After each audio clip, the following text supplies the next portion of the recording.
How you perceive your life matters every single day. Now, I know this whole thing we call life is a bit of a mystery. We figured out, we do the best we can. All of us jump in, all of us are trying to find our way. But because of that uniqueness, all of us trying to find our own way, it's imperative that you stay awake and attuned to what's happening inside of you. Now, yes, we all have moments of frustration, doubt, or questioning ourselves. In fact, I remember personally many days I looked in the mirror and I said, "What are you doing?" And when I slowed my heart down, slowed my mind down, clarity clicked in. And when clarity clicked in, a sense of calm, peace, and reassurance that what I was up to is where I needed to be.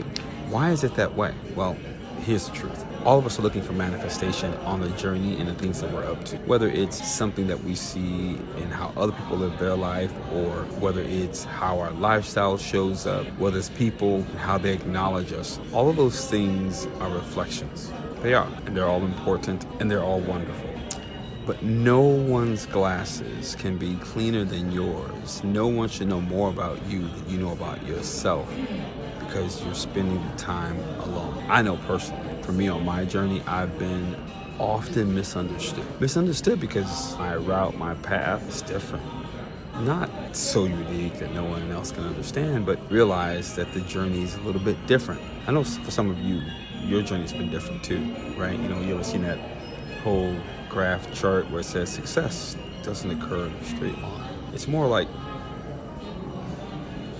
yeah, well, I know my life has seen a lot of that. Ups, downs, lefts, rights. But in here, mostly in here, is where I had to go back in and check when I would look in that mirror and ask myself, what are you doing? To just make sure I was checking in for that peace of mind.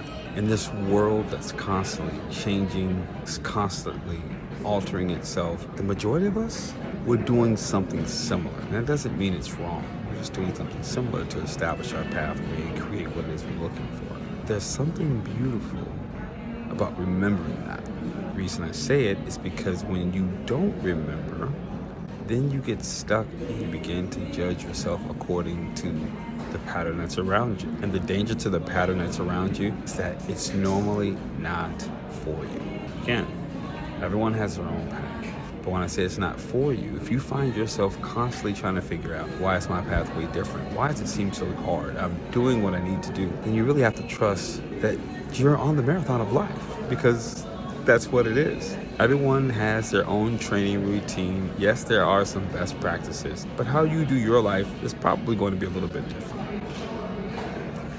One of the things that you want to be aware of, acutely aware of, is this. How much you share about your world and what you're up to and your vision might land you in a pit. Pit meaning a spot where people place you because they don't get what you're talking about. Or perhaps the pathway you're on, because it's not normal, you might find yourself there. In any instance, the words from Dr. Miles Monroe that I heard about a year and a half ago that's really helped me, and I share with others. If you find yourself in a space that doesn't look like what you saw and what you've been creating for yourself, then know that that spot is temporary. The point is, don't get caught up in it. Don't limit yourself to where you are and get frustrated and talk yourself out of it. Steve Harvey spends a lot of time talking about his journey and the things that he's been walking through. For me, it's helped, because one of the best things he ever said was, when you jump off the cliff, meaning when you decide to abandon the traditional route and do things your way, you're gonna fall. You're gonna feel bumps and bruises, cuts and scars. It's just all part of the process of doing something a little bit different. I just want to encourage you, don't quit. Don't let up. Keep listening here. Don't get too caught up here. And certainly with what others think, spit it out. Keep moving. Because they're not you. They're not on your journey. Great advice. When it's applicable, take it. When it's not, go back in.